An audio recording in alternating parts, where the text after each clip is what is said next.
So I started this new job recently, and they wanted me to watch a whole bunch of these training videos, but instead I accidentally watched every movie that's ever won Best Picture at the Academy Awards. Okay, look, in my defense, they shouldn't have named the file so similarly. Academy wins have certainly had more weight applied to them as time goes on. It really does look like in the early days there was a lot more simplicity to it all. Don't get me wrong, it was always a ceremony of Hollywood bigwigs whipping gold trophies at each other.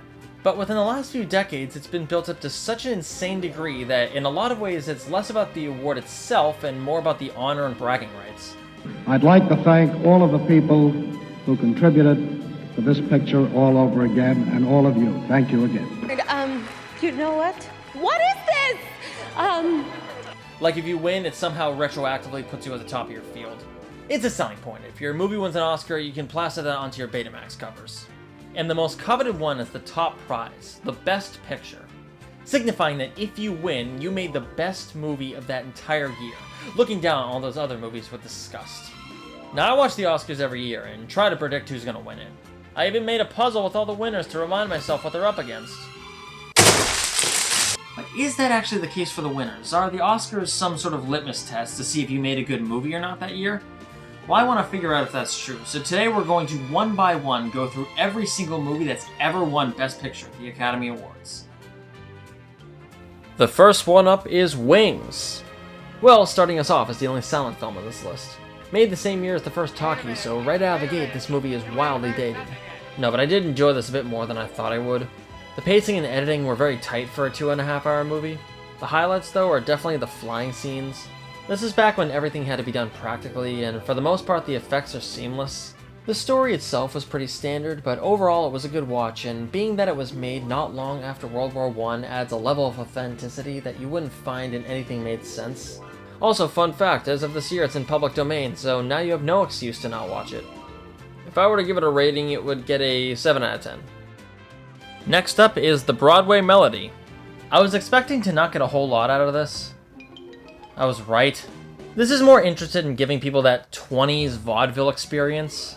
The story is wafer thin, but it makes up for it a little bit with the actual dance numbers. Wasn't a total drag, but I'm hard pressed to find a reason to watch it again. Wish I had more to say other than 5 out of 10. Next up is All Quiet on the Western Front. I'm surprised with how well made this movie is, given how it was in production not only during the start of the Great Depression, but also when sound design was in its infancy.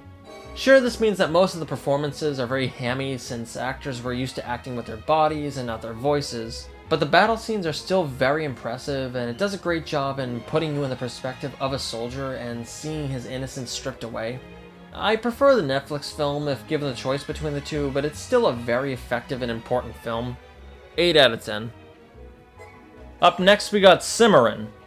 Imagine taking every Western trope and mashing them into one. Oh, but instead of some cool John Wayne shit, make it about Western expansion. Look, I'm a big American history guy, and I love me a good cowboy film, but this was soul-suckingly boring. 5 out of 10. Next up is Grand Hotel. I gained nothing from watching this, 5 out of 10. Next up is Cavalcade. Watching this, you can tell it's going for a lot, basically trying to condense a bunch of major events of the early 20th century into one story, but I'd say it only sometimes works. It focuses on 2 different families, but I had trouble connecting with either of them, especially when the story tries to connect an event to them. Like, there's a part where a couple people from one family die on a cruise ship, and oh no, it was actually the Titanic. But it came off as just a very random twist, which has zero bearing on the rest of the story. Since this was a few years before World War II, it does seem like it was made from the shock people had over World War I. Like, whoa dude, the whole world was like, at war. I can appreciate a good contemporary piece like that, but this just didn't connect with me too much. 6 out of 10. Next we got It Happened One Night. This is considered the first screwball comedy. It's a movie that both benefits and is hurt by its age. Benefited because of how unique it was for its time and how influential it eventually became, but hurt because how some of the dialogue and scenes would be too antiquated for modern audiences to be fully invested in. Like, I'm sure the hitchhiking scene was shocking back then, but it's been parodied to death by this point. Clark Gable was the best aspect of the movie, and he definitely deserved his Oscar for this. Speaking of which, this is the first movie to win the Big Five, meaning that this was able to win the 5 main categories. Best Writing, Direction, Lead Actor, Lead Actress, and of course, Best Picture. While the plot felt a bit forced at times and I teeter whether I like or appreciate it more, I still enjoyed it for what it was. 7 out of 10. Next up is Mutiny on the Bounty. This is a movie where you can predict every beat within 10 minutes. A lot of the characters are as complex as a sheet of paper. The captain's there just for you to hate him, Clark Gable's there just for you to like him. That said, I still did enjoy the performances, even though it's supposed to take place on a British ship and like 70% of the characters have American accents. It has a solid pace, but by the last 20 minutes or so it became a slog to finish. I can see its influence as it inspired a bunch of works that came after it, but as it stands, it's a relatively uneven movie with a few great scenes and performances thrown in. I want to give it more slack for its age, but there's just too many hurdles to get over. 6 out of 10. Up next, we have The Great Ziegfeld. This is an hour and 45-minute movie disguised as a 3-hour one. I enjoyed it for what it was, but it was just so padded and repetitive. The big musical numbers were fun, although they went on way too long. I get that this was the era of vaudeville, but man, a good chunk of the runtime is eaten up by these numbers. I was never bored while watching it, but I wouldn't say it's one I'll revisit. 6 out of 10. Up next is The Life of Emile Zola. This is a performance and dialogue-driven movie, which were my favorite aspects of it. The story structure was a bit wonky, however. It has a very solid pace and then comes to a grinding halt sometime in. I get that you couldn't do much with it since it's based on a true story, but I connected with the first half much more than the second. I really did enjoy Paul Mooney's performance, though. Good job, sport. 7 out of 10, but closer to a 6. After that, we have You Can't Take It With You. Who doesn't love another movie with Jimmy Stewart pretending to be 20?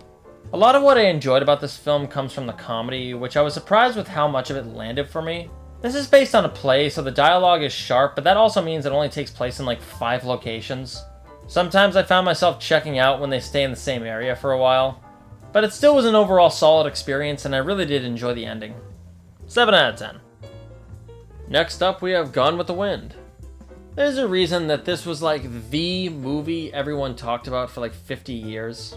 Like if people want to talk about a good movie, they usually just see the poster for this, point in front. It's very grand in scope, and you can really feel this is the movie Hollywood pushed onto the world like, hey, we're the kings of the shit. Some of the performances, especially Clark Gable and Hattie McDaniels, were pretty great. The technical aspects are phenomenal. I kept forgetting this is a movie from the late 30s. For a 4-hour movie, aside from a few scenes here and there that felt a bit like filler, the pacing was very solid, and it's one I wouldn't mind seeing again. 8 out of 10. Next up is Rebecca. I was way more invested in this movie than I expected to be. Its over 2-hour runtime flew by, and it kept me engaged the entire time. I'd say it wasn't until around the halfway point where I got really invested, but after that I was glued the entire time. It went from a love drama to a Hitchcock suspense film, and both angles worked super well. While it lacks the scale of Gone with the Wind, it makes up for it in its script and atmosphere. Watch it with your mom whenever she visits next. 8 out of 10, but maybe closer to a 7.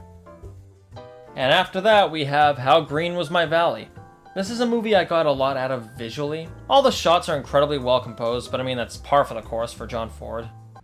When the horizon's at the bottom, it's interesting.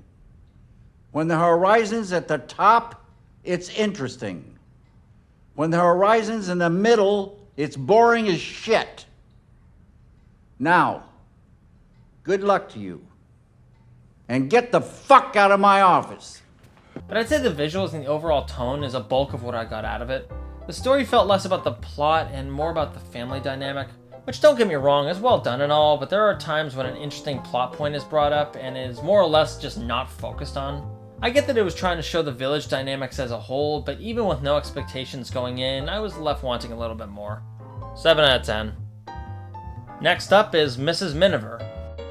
It was pretty cool seeing a World War II story from a civilian perspective, also while the war was actually still going on, and it doesn't ever hit you over the head with it either. I liked seeing how stuff like Dunkirk was shown affecting real civilians. It's very selective in what it includes to not cram too much in. I didn't connect with all the family stuff, but there was enough there to keep me invested, and the runtime went by fairly quickly. 7 out of 10, but closer to an 8. Up next is Casablanca. Really does feel like this was one of the first movies on this list to include a strong atmosphere. I love the mood and sound of the whole thing. The performances are famously strong, and again, it's interesting seeing a movie like this with such a Nazi-focused story right in the middle of when World War II was actually happening. I don't know, maybe I'm used to seeing movies with Nazi stuff and them being made years later. It's one of the most famous movies of all time for a good reason, and being under 2 hours, it's an absolute breeze to watch. Oh, a runtime under 2 hours, how I love thee. 8 out of 10. Next up is Going My Way. The setup for this movie was kind of standard with a we have to pay the mortgage somehow or we'll be foreclosed on plot, and once Bing Crosby shows up you can pretty much predict easily where it's going, but how they get there is pretty enjoyable. Crosby is great in the role and I really don't see the movie working without him. He even sings a Christmas song at one point, that's a big thing. The second half of the movie is a lot more enjoyable than the first, but it's a generally good watch all the way through. Wish I had a little more to say other than 6 out of 10, but closer to a 7. Up next, we have The Lost Weekend. This movie doesn't waste your time at all. The character dynamics are set up pretty much immediately and the stakes are clear. It shows alcoholism in a very transparent and easy to understand way. The main character is written well and is definitely more layered than I expected. I guess my only criticisms would be that the story moved a little too fast sometimes. Like there's a part where the story jumps ahead 3 full years but it has little impact and I forgot about it until someone brings it up near the end. And the music's overall pretty cheesy, feeling like something from a 50s B movie, but I still enjoyed it and could totally see myself watching it again. 9 out of 10, but closer to an 8. Next up is The Best Years of Our Lives. This is something I can tell really was made in the mindset of a newly post-war America. I feel like if I were someone living during that time, the conversations happening in the movie would feel very current to me. The 3 main characters are all well defined, Homer easily being the best of them. His story is easily the most interesting of the bunch. The female characters don't have much of a screen presence, but they added more than they took away. It's nearly 3 hours, which at times feels its length, but it's paced well and is interesting enough for that not to be too much of a problem. 7 out of 10, but closer to an 8. And after that, we have Gentleman's Agreement. I wish I connected with the story more than I did, but I enjoyed it for what it was. I think it was a good idea to not show a lot of the research that he was actually doing, but rather what he goes through as a direct result of him saying he was Jewish. The home life aspect was very well done, and Gregory Peck, like always, gives a great performance. Still, I wish it resonated with me a bit more, but don't let me stop you from enjoying it. 6 out of 10, but closer to a 7. Next up is Hamlet. This is one of the first movies not only on this list, but of this era that didn't feel like it was trapped in that era. For a lot of it, I forgot that I was watching something from the 40s. No one talks in that transatlantic kind of accent, which was very refreshing. I've got 6 men on the damage case. They're good men. When I distribute action items, they need to be addressed. Excuse me, sir. Quiet, Dufresne. Grown men are talking. The presentation of this movie is stellar. The lighting is moody. The composition of shots felt surprisingly modern at times. I guess my main gripe would be that the dialogue seems to stick a bit too close to the source material. A good portion of it is just dialogue, so while it's well written, I wish they didn't rely so heavily on knowing the source material. Laurence Olivier clearly has a passion for Shakespeare, and while I admire how he gave it his all, for me, it's a movie that's biggest lasting impression are its tone and performances, which is why it gets the 7 out of 10. And after that, we have All the King's Men. Anyone watching this will be like, oh wow, let me project insert politician here that I hate. I enjoyed a lot of aspects of what's going on in the story, although told in an at times cheesy way. I really liked Roger Crawford's performance, and all the campaign stuff looked realistic. I would have liked to see more of the actual elections happening, however, as we mostly just hear about them. It also was a pretty interesting idea for the state that they're in to be ambiguous. It's a fairly universal story which you can relate pretty well to any era of politics. 7 out of 10. Up next is All About Eve. Bette Davis steals the show with her performance, but Margot Channing has a very well written character, so it kinda evens it out. George Sanders was my favorite character, however, and he was a blast to watch every time he was on screen. The way we don't really see much of the on-stage performances, but rather hear about their importance, was a really good choice, I think. I wouldn't say this was the most unpredictable movie ever made, but the way they get to each of the story beats is pretty satisfying. 8 out of 10. Next up is An American in Paris. A struggling artist in Paris. So in modern terms, a DeviantArt user begging for commissions. It's a fairly standard love triangle story, but it's elevated by the dance numbers and just the meticulous production as a whole. Like even if something as simple as him organizing his bedroom is well choreographed. You can tell Gene Kelly really cares about what's going on in these scenes. The final number is great, although goes on for a bit too long, where I found myself checking out near the end. But it's an easy to watch, colorful, and energetic movie, which is why I wouldn't mind seeing it again. 7 out of 10. Up next is The Greatest Show on Earth. This is the circus one. That's all there is to say. There's pretty much no meat to the story at all and felt hollow for most of its runtime. Like half the movie was just them doing random circus shit and feels more like a loose story around stock footage. The script is the typical we have to save the farm plotline, and you feel every second pass during its over 2.5 hour runtime. A lot of the characters were irritating. The best part was Jimmy Stewart as the clown. I liked some of the practical circus stuff, although way too often there's random use of blue screen that always took me out of it. I like the idea of a big golden age of Hollywood style circus movie, but I wanted to be engaged by some kind of story. The script won an Oscar, so what do I know? I guess this just connected with people back then, but it just doesn't for me. I know it's very influential to other filmmakers like Steven Spielberg, but for me it was a boring, overly long time capsule. This is often considered the worst Best Picture winner, and can't say I don't see why. 4 out of 10. Up next is From Here to Eternity. I was really hoping to get more out of this movie for how revered it is. It kind of has this interwoven story type narrative, but most of it just wasn't interesting to me. The characters are decently written, Frank Sinatra being the best one, but it does feel like a few ideas for other movies that were just kind of crammed into one. I know how much people love this movie, so I hope you have a different experience than I did, but I just did not connect with it. I liked the boxing storyline, but the love elements weren't my favorite. And then out of nowhere it turns into a Pearl Harbor story. It literally feels like the narrative just switches to include that. I don't know, maybe it's an allegory for how we were taken by surprise with the actual attack or something, but it just felt very random narratively. 6 out of 10. Next up is On the Waterfront. This movie doesn't take much time to get the plot going. Right from the opening, you're sucked into what's happening. On top of a very solid script, all the main performances are great. Marlon Brando was perfectly cast, and it's no surprise this is one of his most famous roles. Lee J. Cobb was also a standout performance. It's clear they took inspiration from his character when crafting other similar mob boss type figures. The cinematography is moody, the framing and editing are tight and very intense, the music is stellar. My only gripes are a couple of the more dated production elements. Like a character is thrown off of a roof and there was no real effort put into it not looking like a dummy, and the blood never looked super realistic. But other than that, it's a well-crafted, easy-to-watch film that does deserve its place in movie history. 8 out of 10. Next up is Marty. This movie in a way felt like a proto-modern slice-of-life film. Like, I could see someone like Noah Baumbach or Greta Gerwig tackling a variation of the script. And while it has its strengths and its setup and performances, that's more so where it ends. Ernest Borgnine was good in the role, no complaints there. I just feel like there was nothing really special about this story in particular. It moves along exactly as you'd expect, and while the dialogue is relatively enjoyable, it's an easily digestible film that won't leave the biggest imprint on you after you watch it. I don't know if I'll ever watch it again, but for now I'll leave it at a 6 out of 10. Up next we got Around the World in 80 Days.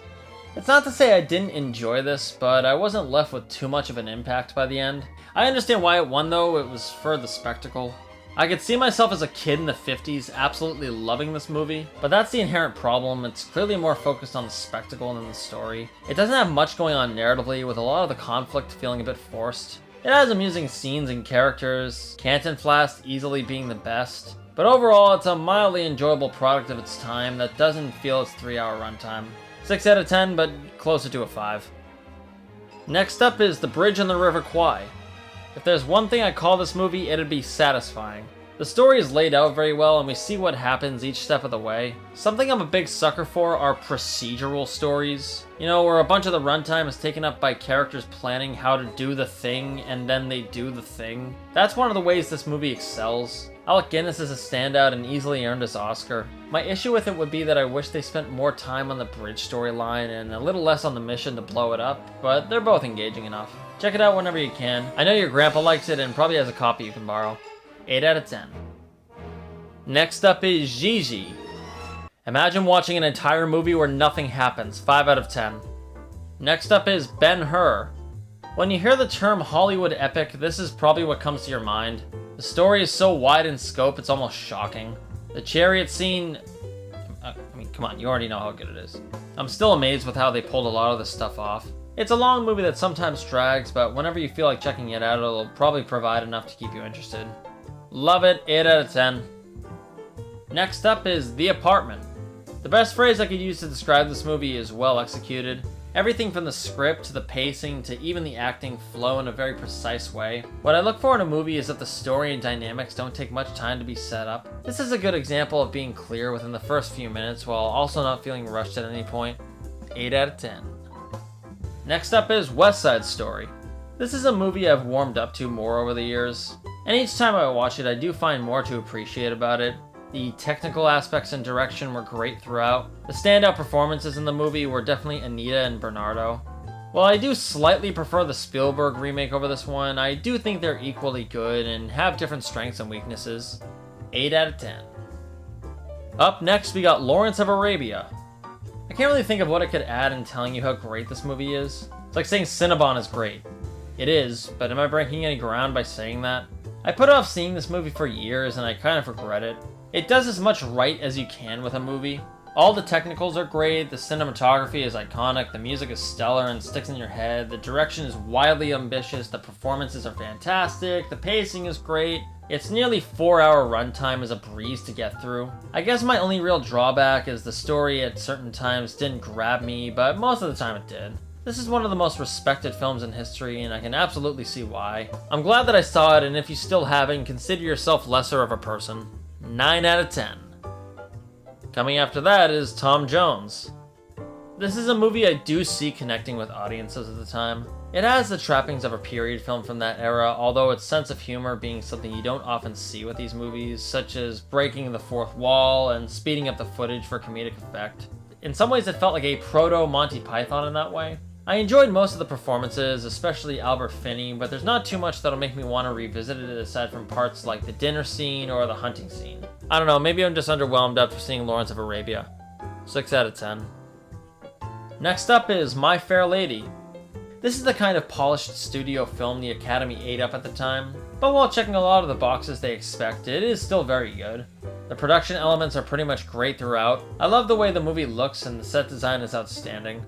Audrey Hepburn's Cockney accent wasn't really super convincing, and it took a little while to get used to, especially in the beginning. Ow! The music was great throughout, although some songs go on a little too long and others just flat out overstay their welcome.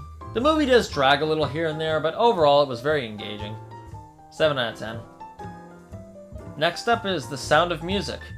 Isn't this the cutest movie about Nazis you've ever seen? No, but the best aspect is the family dynamic and how well they play off each other. Julie Andrews is a joy in the main role, and hey, what do you know, she got turned down for the lead in My Fair Lady, and she won Best Leading Actor for this.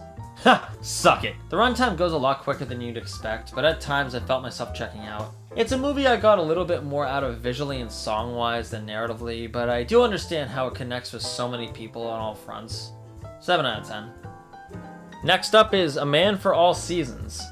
My favorite thing with this one is how characters won't have much screen time, but will make a big impression. Orson Welles is in like 2 scenes, and Robert Shaw is in like 3, and he himself got nominated. But you remember them not just because of their performances, although yes, they were great, but also for the story. The plot is laid out pretty well in the opening, and when something happens that could create conflict, you can feel it.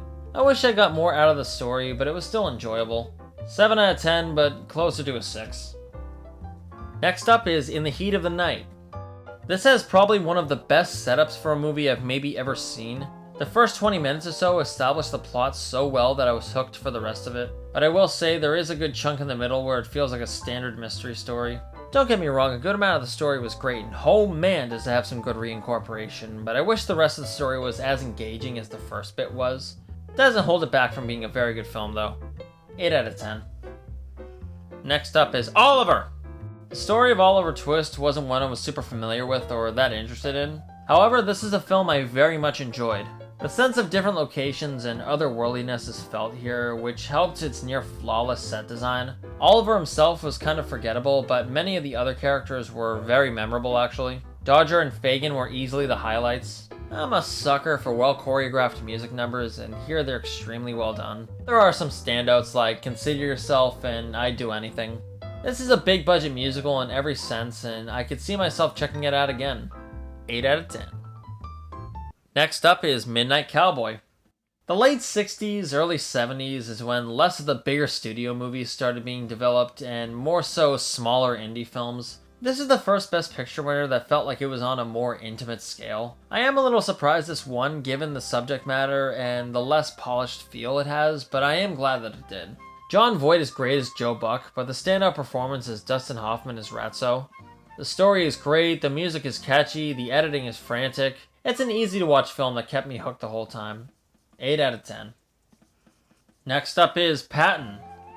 This feels like one of the last big breaths of Hollywood epics before things got all 70s. The cinematography and set pieces feel like something out of a movie 20 years older. That's not to say it's dated, it just feels like it belongs in a different time period.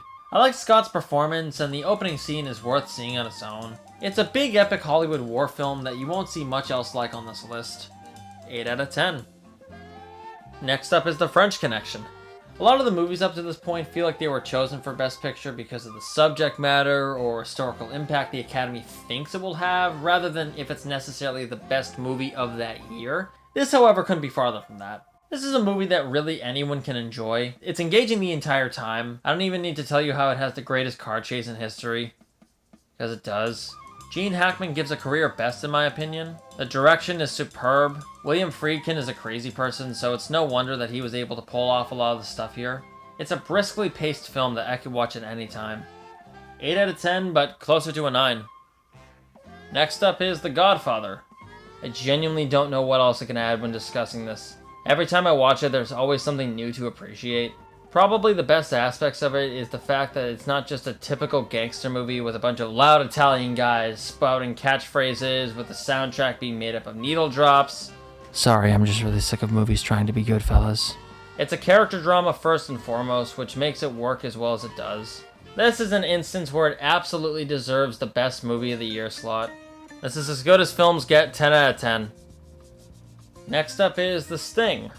This has a lot of moving pieces, but I think that's why it works so well. Just about every scene moves the pace along or helps build the world. It has a great balance of quick kinetic energy and suspense. Robert Redford and Paul Newman play off each other really well. Robert Shaw was a very hateable villain. The production design and music were great. The script is solid, although I can understand if you didn't get everything on the first watch. Still, I very much enjoyed it and could definitely watch it again. 8 out of 10. Next up is The Godfather Part II. The best part of this movie is the fact that it pushes the story in actually interesting ways. It's cool that the young Vito storyline was an unused holdover from the book, but they also added the element of Michael as a full-fledged mob boss, and we see his operations in places like Cuba. And while the young Vito storyline is the more engaging of the two, it doesn't stop the story from being great throughout. I go back and forth on which I prefer, and while I say I like the first a little more, this one has elements that just can't be ignored as the best in the series. 10 out of 10. Next up is One Flew Over the Cuckoo's Nest. If you want a movie to actually make you feel like you've been locked up in a loony bin, then look no further. This does away with a lot of the stereotypical mental patient tropes you see in movies. Jack Nicholson gives one of his career bests. Nurse Ratched is genuinely hateable in the role. I think it's also elevated a lot by its supporting cast. Chief and the Brad Dourif character are two of the highlights. There isn't too much I'd change in any one area, and hey, what do you know, another Big 5 winner.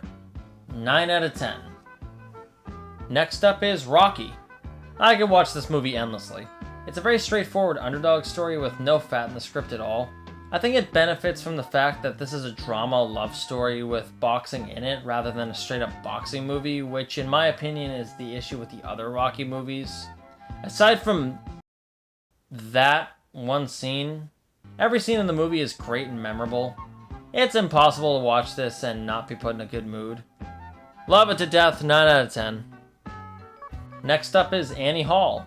It's kind of hard to understand why I like this movie so much. Maybe it's because it plays around with its narrative and kind of catches you off guard. It at first had me thinking it was a typical rom-com, but when it does stuff like break the fourth wall or have fun with its subtitles, it leaves a much more pleasant taste. The script is great in that the main focus almost isn't in the love story happening, but rather in its presentation. The performances are all good. I mean, Woody Allen is just doing his Woody Allen thing. But it's a breeze to get through and has something new to find each time you see it. 10 out of 10. Next we have The Deer Hunter. Holy shit, this movie makes you sad. The first hour is a wedding sequence where you get to intimately know each of the characters, and then the movie puts them through absolute hell and you feel every second of it. I know literally every war movie has a war is hell message in it, but this is one where it genuinely makes you feel that way. I know the Academy loves war films, but this is one that really deserved it. 9 out of 10. Next up is Kramer vs. Kramer. 70s marriage story, there you go. Except in that one, it's equally focused on both sides, but here it's mostly on the father. The biggest takeaway I had is the opening. I won't go into the plot, but essentially the father has good news to tell the wife, but she's ready to tell him this rehearsed I want a divorce speech she has. It really puts you in the shoes of the character, making you empathize with them. While the courtroom stuff isn't as engaging, it's still well done. It's a well-acted and written movie that puts you in the perspective of someone going through a divorce in an almost voyeuristic way. God, using big words makes me feel smart. 8 out of 10, but closer to a 7. And after that, we have Ordinary People. The biggest takeaway I had from this movie was how it's seemingly one of the first of its kind to tackle more delicate subjects like mental health in a more nuanced way, which is most likely why it won. But it's absolutely elevated by its main cast. Not to say that they're doing most of the heavy lifting, but it wouldn't be nearly as good without them. It handles its story pretty maturely, but tries to balance two different aspects at once. What the main character is going through and its effect on his home life. And his home life isn't as engaging as what he goes through directly. The most interesting stuff is the relationship between him and his psychiatrist, which felt incredibly well researched. It's a patient and sometimes heartbreaking movie that I wish pushed itself a little further. 7 out of 10. And up next we have Chariots of Fire. My favorite part about this movie is the build-up to the Olympics at the end. However, there's a lot less emphasis on the actual event, but rather the sport as a whole. They talk a decent amount about going to the Olympics, but the characters treat it as a destination to win rather than winning it specifically. The two leads are likable, but I really liked Ian Holm as the trainer. Usually trainer characters focus on pushing the character's stamina, but here it's more about perfecting his form and the logic behind it. The stress the characters put themselves under is very much felt, and the racing scenes are legitimately exhilarating. Really liked it, 8 out of 10. Next up we have Gandhi. It does show you a lot of the aspects of Gandhi's story you wouldn't expect, and it just shows how much of a massive world impact he made. The 3-hour runtime goes by quickly, although there were a few times where it felt repetitive. If you're looking to see a lot of moments of history framed in the light of someone who helped change them, then check it out. 9 out of 10, but closer to an 8. Next up is Terms of Endearment. Imagine going to a relative you don't quite get along with's house. That's the experience you get from watching this. The performances were good throughout. Jack Nicholson was great in the film. The music sounded like something out of an 80s soap opera. I didn't connect with the story much as I'd hoped. The cancer aspect felt a little cliche, but I still enjoyed it for what it was, I guess. 6 out of 10. Next up is Amadeus. I didn't think when I saw what kind of character Mozart was going to be I would enjoy the film as much as I would.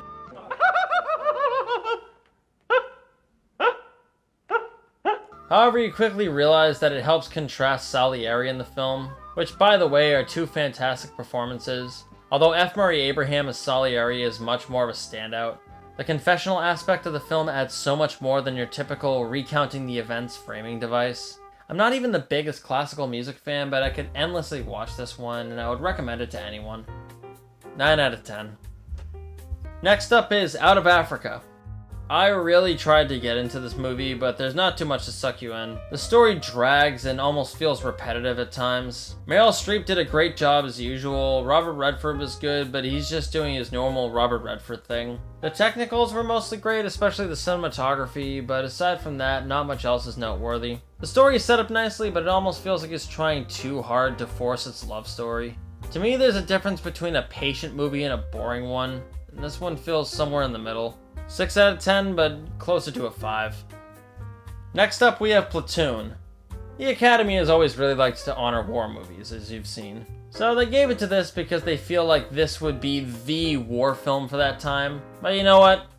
It's deserved. This is one of those movies that truly puts you in the boots of a soldier. In the same way that All Quiet puts you in the trenches with the soldiers, this puts you in the jungle with them. The music is well utilized, adding a good tone to the movie. It has its moments of being just an action movie, but by the end you feel as though you've been given a good look at how the war was for soldiers on the ground. 10 out of 10. And after that we have The Last Emperor. The thing that this movie nails is its scope. It wants to show the life of someone who ruled an entire country, and it really does feel that way. You always get the feeling that something's happening in the world that we aren't seeing. The first half is definitely better than the second, which honestly kind of drags, although it makes up for it with the last 20 minutes being pretty great. It works in giving you a look at a part of history that's not always talked about, but it wasn't something I don't think I'll be revisiting soon. 7 out of 10, but closer to a 6. Next up is Rain Man.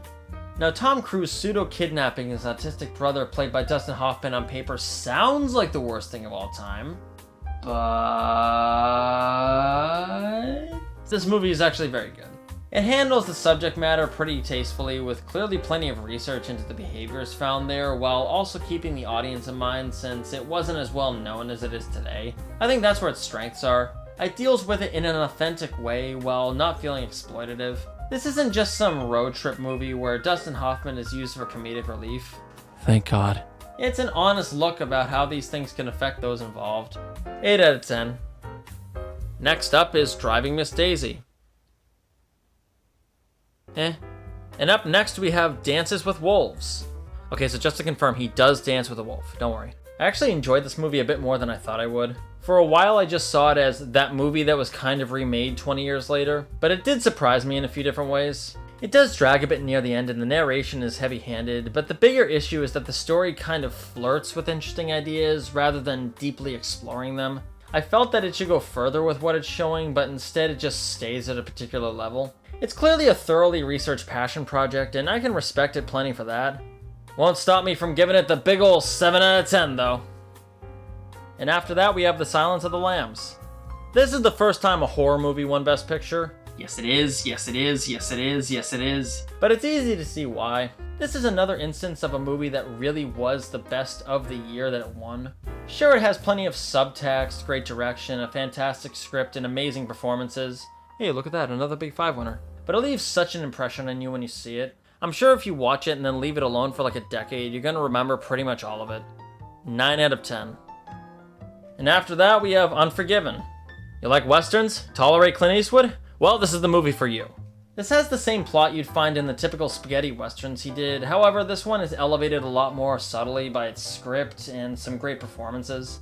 Gene Hackman is a genuinely hateable villain. It's very well shot, the music sticks in your head. The script is pretty much airtight while also being very patient. I really feel like this is the type of movie Eastwood always wanted to make, but was bogged down with the cheesiness of the genre. 8 out of 10. Up next is Schindler's List. As someone who loves a good amount of Spielberg's body of work, I'm surprised with how much restraint he showed when depicting Nazis, since he used to use them as pulpy bad guys a bunch in his past. This doesn't show them foaming at the mouth, over-the-top evil. This movie does a very good job at showing the cold industrial mentality they had in treating Jews as essentially livestock. Never are there scenes where someone gives a Hitler-esque speech. It's all for the most part just seeing the actions themselves. I appreciated how he chose not to use a lot of the stuff he's known for, like big sweeping crane shots. A lot of it was just handheld. Like there's this one scene when someone is about to be executed but the gun jams, and the shot is framed in a way that you feel he could be killed at any moment and just puts you in this feeling of unease. That's very purposeful and really shows how much Spielberg cared about what he was putting on screen. I don't really see any other director handling this subject matter with the same amount of care he did. 10 out of 10. And after that we have Forrest Gump. The best thing about this movie is how all the pieces fit so well together. Not even just story-wise, but with how meticulous a lot of the scenes are executed, it helps the pace of the movie fly by. It's a 2.5-hour movie that feels like 1.5. Yeah, sometimes fitting all the historical events together felt a little cheesy, but it was in line with the tone. This isn't really trying to give you a more profound look at 20th century history, it was showing it through the lens of the main character. Tom Hanks does a great job as Forrest, but Gary Sinise really kills it as Lieutenant Dan. It has so many different smaller pieces to the story where it keeps you engaged the entire time, which is why I never get tired of watching it. 10 out of 10. Next up is Braveheart. Okay, so don't tell Nick Hodges this, but I actually like this movie a lot. Yeah, I know it's historically inaccurate, it's sappy, and has Mel Gibson in it, but I think it does a good job in showing how an entire nation can act as a rebellion. Usually you see small rebel groups fighting in these types of movies, but here that's replaced with these massive battles. All the production elements were great, but I was more impressed with how engaging it was. The 3-hour runtime was a breeze. This is a movie I think everyone can get some sort of enjoyment out of. Well, most everyone. 8 out of 10. Next up is The English Patient. This is a movie that you can tell really loves its source material, juggling 3 love stories when only 2 are actually interesting. The setup to the story is interesting and it's very well acted, but I really feel it would have worked story-wise as like a 2-hour movie rather than a nearly 3-hour one. Wish I had more to say, but 6 out of 10. And up next we have Titanic. You either love this movie or you hate it. I love it. James Cameron is a director who really values the theater-going experience, and that's on full display here. On a technical level, it's near flawless. It has a very large scope to it, and pretty much justifies all of its show-offy elements well. I saw it in theaters recently, and it absolutely added to the experience. But even then, it's still great even when watching it at home. The music is amazing, the performances are great, although a lot of the characters are way too one-note. I know this doesn't connect with everyone here, but for me it's 10 out of 10! And up next we have Shakespeare in Love. I don't really know what I went into this expecting, but there were a few things I enjoyed more than I thought I would. Many of the performances were solid, especially Gwyneth Paltrow and Judi Dench. Geoffrey Rush was a fun character throughout also. When I first saw Ben Affleck appear in the movie, I got a feeling of dread, but he ended up being a pretty fun character. Joseph Fiennes was good as Shakespeare, but he had too much of a 90s boy band kind of look. I don't know, gotta get people in the theater somehow. The biggest hurdle for me is its story. It hits the exact beats you'd expect, with nothing super unique aside from a good balance of comedy. This is your stereotypical Best Picture winner, but I still enjoyed it for what it was. 6 out of 10. Next up is American Beauty.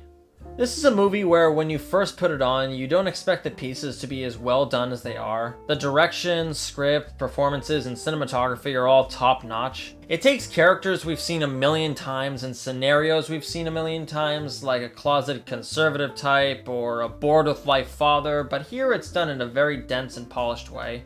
It feels like a dynamic from old cinema told in a very contemporary way. It's a genuinely great script with amazing performances, paced and told in a way where anyone can get into it. 10 out of 10. And after that we have Gladiator. Yeah, as a history buff kind of guy, this movie is wildly inaccurate, but honestly, I don't care. It's just so good. Everyone likes it. Historians like it for popularizing ancient history. People who like action movies like it because it has cool action. It's a good blend between tentpole blockbuster and meaningful art film. 8 out of 10. And after that, Russell Crowe is back with A Beautiful Mind.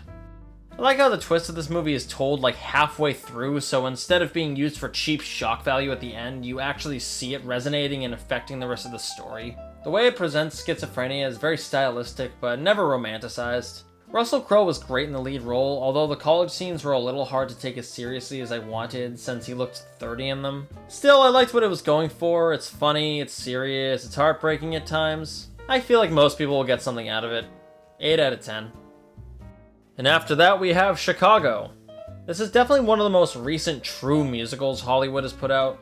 Recent being 20 years, which shows how dead the genre is. But it does have the kind of scope you'd see from something out of the golden age of musicals.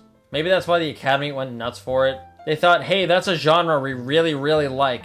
It's back, I think. The sets and costumes are of really high standard, and some of the songs are memorable, but it's one that didn't really stick with me too much after I saw it. The ending is great and has strong visuals, but story-wise it at times can drag. Generous 7, might be a 6 later, I don't know. Next up is Return of the King.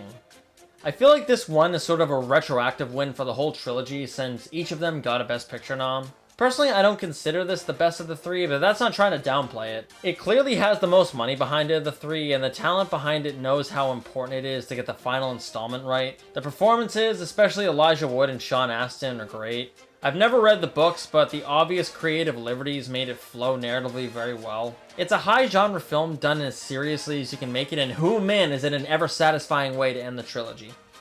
10 out of 10. And after that we have $1 Million Baby. The thing that separates this from most boxing movies is that you can continue to see the main character's struggles even after their success. Usually in these types of stories, the money and fame drowns out a lot of the negatives in their lives. But not here, as she still wants to include aspects of her past life. Hilary Swank is fantastic in the lead role. Clint Eastwood and Morgan Freeman were great, although they didn't play roles much different from what they normally do. I like how it wasn't exactly a boxing movie, more so a movie with boxing in it, as its priorities were elsewhere. Loved it, 9 out of 10. And up next we have Crash. I liked the performances and direction more than I enjoyed the actual story here. That's not to say I didn't like the script. There are aspects I did enjoy. Like, I liked a lot of the stuff with Matt Dillon's character, but this kind of feels like whoever wrote it got a lot of the inspiration solely through consuming media. What I mean by that is a good amount of the conflict feels so superficial, like almost after-school special-esque. Still, I liked what it showed and didn't leave me with an overall negative impression. Just wish it went a bit deeper with what it was saying. 7 out of 10, but closer to a 6. Next up is The Departed. If you're someone like me who's from Massachusetts, you're legally obligated to love this movie. But aside from that, it's still a very stellar film. It was Scorsese's first director win, and it was absolutely earned. In my opinion, it's his most tight film. All the performances, especially Nicholson and DiCaprio, are great, although sometimes their fake Boston accents are a little bit hammy. But regardless, it's a 2.5-hour movie that doesn't feel its runtime. I love it, you love it, 10 out of 10. And after that, we have No Country for Old Men. What's funny is I've seen this movie like 3 times, and despite that, every time I see it, I'm stressed for large chunks of it. I recommended it to my dad recently, and when he finished it, he immediately started watching it again. There's a good hour that's nothing but a very intense chase. It's hard to think of many other films that are this tight. There's hardly any music in the film, and it greatly benefits the more tense scenes. Even when the movie slows down, you never expect when it'll pick up again. No one in this movie is safe. It's an absolute gold standard for thrillers, and everyone should see it. 10 out of 10. Up next is Slumdog Millionaire. It's not a Bollywood movie. No, stop saying it's a Bollywood movie. The game show scenes are super tense. I like that the script is just so huge with so much going on, but it leads to a great payoff. Dev Patel is great, but sorry for all that typecasting you had to go through because of it, pal. It's a great movie, and you'll probably get a lot out of it. 9 out of 10. And next up is The Hurt Locker. I feel like it's trickier to make a war movie while you're still knee-deep in that war and not in hindsight, especially with a war as gunked up as Iraq. Its best attribute is how it deals with specific parts of the war and its impacts on the soldiers. Instead of the main characters in a bunch of battles or firefights, they're disarming bombs. Not something that usually gets the center stage in a movie. The direction is great, the lack of polish makes it feel like I'm actually there. I will say the best parts of the movie are the bomb disarming scenes, and the actual ending didn't really grab me much, but I still liked what it was going for. 7 out of 10, but closer to an 8. And after that we have The King's Speech. Another film that's first and foremost performance-driven. I really loved all the main cast. Colin Firth and especially Geoffrey Rush were standouts. It has an easy-to-understand premise, which leads to a very satisfying ending. While it didn't grab me 100% of the time, especially in the middle, the character dynamic scenes make up for it. 8 out of 10. And after that is The Artist. This is Oscar bait to such degree it belongs in a tackle box. It's still incredibly well done. Everything about it, from the look, the music, the acting, to the story structure, all feel like something ripped right out of the golden age of Hollywood. I love how expressive the performances were. It shot perfectly, the pacing was mwah, and oh man was that ending satisfying. It's obvious as to see why this won Best Picture. Personally, it wouldn't have been my choice that year, but it shows how strong of a year that was. 9 out of 10. Next up is Argo. It's no surprise that this movie won Best Picture since it checks 2 big boxes for the Academy. A movie about politics and a movie about movies. But for the most part it does both of them decently well. Although sometimes it's a little tonally inconsistent. Like the opening is this super intense scene with burning American flags and kidnappings, but like 15 minutes later there's a montage going around Hollywood with a dad rock soundtrack. The actual premise of the movie is clear, but it feels like it wants to go in more directions. Sometimes it'll talk about the political landscape of the time or Ben Affleck's character's family life, but quickly deviates away. It suffers a little bit from an identity crisis, whether it wants to be a historical political film or a mainstream thriller. Overall, I do think most people will have a good time with it though. 7 out of 10. Next up is 12 Years a Slave. This is one of the most historically accurate feeling movies I've ever seen. Not just for this era of American history, but any period film. The dialogue, the depictions of slavery, the society, it all felt incredibly detailed. The direction is spectacular. It doesn't surprise me about Steve McQueen's background as a painter, as so many of the shots look like paintings. Like, it's a perfectly shot movie. The performances from Chiwetel Ejiofor, Michael Fassbender, and Lupita Nyong'o are top-notch. Nothing bad to say about it, 10 out of 10. And after that, we have Birdman.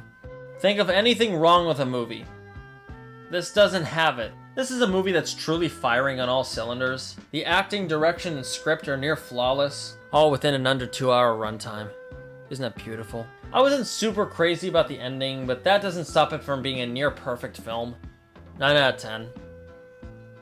And up next is Spotlight. This handles an incredibly delicate subject matter in one of the best ways you can. You feel the importance of what they're doing throughout the film. There is this kind of tension in the air of whether or not they're going to succeed. The direction and shot composition could have been a bit better, but the performances more than make up for it. Give it a watch and prepare to feel jaded after. Generous 9 out of 10, but much closer to an 8. Next up is Moonlight. Like they were able to pull this off with 1/83rd the budget of The Mummy. And that one failed to even have its own cinematic universe. But I wish Moonlight would try the same. I was shocked to see how well put together it was. The cinematography is fantastic, the music is atmospheric, all the performances, especially Mahershala Ali and Naomi Harris, are fantastic. The story has an immense amount of subtext, but it never hits you over the head with it. Even if you can't relate directly with what the characters are going through, you can definitely relate to what they're feeling. This is yet another example of what happens when you have people behind a movie that actually care about what they're putting into it. 9 out of 10. Barry Jenkins is an immensely talented director, and I'm really excited to see what he has up next. Next up is The Shape of Water. This is one of the few genre movies that has been able to win, and overall is a solid choice. While I definitely wouldn't consider it one of Del Toro's best movies, it definitely comes off as one he was passionate to get made. There are some concepts I wish were explored a little more, like the sign language aspect of their dynamic, but it's a movie I enjoy each time I see it, and am satisfied that it won. 8 out of 10, but closer to a 7. And up next we have Green Book. I enjoyed this movie a lot more when I first saw it, but as time goes on, the initial charm wears off, so its faults become a lot clearer. It's a pretty sappy movie that tries a bit too hard to show what it's trying to convey. I really enjoy Mahershala and Viggo's performances, and the overall tone was pretty fun, but it's not really a movie with a lot to say. It's a pretty safe choice to watch with relatives, however. 7 out of 10, but closer to a 6. Next up is Parasite. This is a movie I would definitely say defied my expectations in a lot of ways. It's the first foreign language film to win Best Picture, and it's certainly a strong one to start with. It's the first foreign film to win Best Picture, and it's certainly a strong film to start with. It's a film that's pretty accessible to Western audiences who don't normally watch foreign films. There really isn't anything I would change about this movie. I love the performances, especially from the dad. I love the production design, the script was airtight. Overall, it's a fantastic film that's a crowd pleaser, but it has plenty of artistic merit. 10 out of 10. Next up is Nomadland. This was not that great of a choice. I understand that this is a pretty weird year for the Oscars since not much came out. However, this just didn't feel like it had all too much to say. It shows this aspect of American life that not many people are used to seeing, sure, but aside from that, it's a slow burn that hits all the beats you expect it to. It's decently shot and has good production design, but it's far and away not the best movie of 2020, even given the circumstances. 6 out of 10. And after that, we have Coda.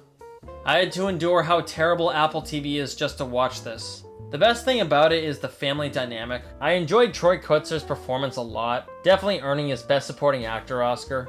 My biggest issue with it was just how unspecial it felt at times. You can kind of predict exactly how beat for beat it'll go. The plot in certain parts felt legitimately like a Lifetime movie. This was a relatively safe choice for them to pick, and while I don't consider it the best movie of that year, I wasn't wildly disappointed, I guess. 7 out of 10, but closer to a 6. And finally, we have Everything Everywhere All at Once. Ever wonder what it's like when you launch 25 million at a couple of nerds to do whatever they want? Well, this is the result you get. Everything Everywhere is either a movie you already love or you've already been told to watch, and for good reason. I can't remember the last time I watched an Oscar contender that got so out there with its concepts. As we've seen, they usually go for dramas, but here they went for a high-concept film that can be just about watched with any crowd. All the main performances, especially from my boy Ki-Hugh Kwan, are excellent. The directing is solid, the editing is frantic. This is a movie where you can tell everyone involved was giving it their all, really caring about what they were presenting. I absolutely love this movie, and you probably do too. 9 out of 10. Well, that's all of them. So what can we take away from this? Well, that the Academy Awards has a massive crush on Jack Nicholson, but I mean, don't we all? But what can we learn from the Best Picture slot and why it holds so much weight? There's a lot of people who say the Oscars don't matter, but I can't say I agree. I don't believe it's some be-all, end-all, like if your movie doesn't win, it's somehow invalidated, but I see the merit in it. I mean, if everyone in the film industry wants the same award and you're able to get it, that certainly shows how you stack up against them. I mean, putting aside all the bribes and stuff. But with the Best Picture category, it's very strange because while I liked a good amount of these movies, I don't know if I consider a lot of them to be the best of that year. Something like Best Makeup or Best Editing I think is easier because you can look at those things a bit more objectively. But with Best Picture, it's a bit more based on your taste. I feel like a lot of the time the Academy may not always agree with each other on what the best movie is of that year, but in a lot of instances just picks what represents that year or even their legacy. If a movie that could have been considered the best of the year tackles a subject matter that they haven't awarded yet, that does seem to push it over the edge a bit. But at the end of the day, you also have to remember the Best Picture is supposed to stand out among every other film that year and basically be the best of what Hollywood offered. But sometimes a movie is only remembered because it won Best Picture. So if it's that forgettable, is it even worth nominating? But I guess you also have to take into account that tastes do change. What was popular with them 50 years ago might not be as popular anymore. I always hope, however, what they pick is something that could stand the test of time and be seen as the best film of that year. You don't have to like the wins, or even the Oscars in general, but I personally am glad the institution exists, because while they may not be perfect, it does provide plenty of exposure and recognition to films that a lot of the time really do deserve. Except for the circus one, I don't understand what they were thinking. It's truly the worst one. It's just awful. It's just